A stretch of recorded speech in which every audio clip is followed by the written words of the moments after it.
بسم اللہ الرحمن الرحیم۔ بسم اللہ الرحمن الرحیم۔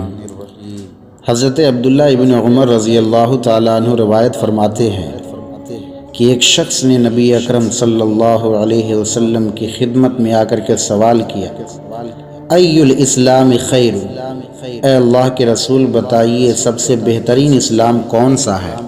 تو نبی پاک صلی اللہ علیہ وسلم نے فرمایا، تطعم الطعام، لوگوں کو کھانا کھلانا، وتقرأ السلام علی من عرفت ومن لم تعرف، اور سلام کرنا اس شخص کو بھی جس کو تم جانتے ہو اور اس کو بھی جس کو تم نہیں جانتے۔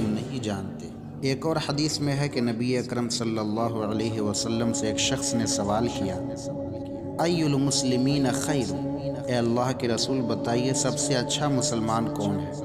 قال من سلم المسلمون من لسانہ ویدہ، تو آپ نے فرمایا سب سے اچھا مسلمان وہ ہے جس کی زبان سے اور اس کے ہاتھ سے دوسرے مسلمان بھائی محفوظ رہیں، یعنی دوسرے مسلمانوں کو وہ زبان سے یا اپنے ہاتھ سے تکلیف نہ دیتا ہو، فحش نہ بکتا ہو، اپنے ہاتھ سے ان کو تکلیف نہ پہنچاتا ہو، تو وہ سب سے بہترین مسلمان ہے۔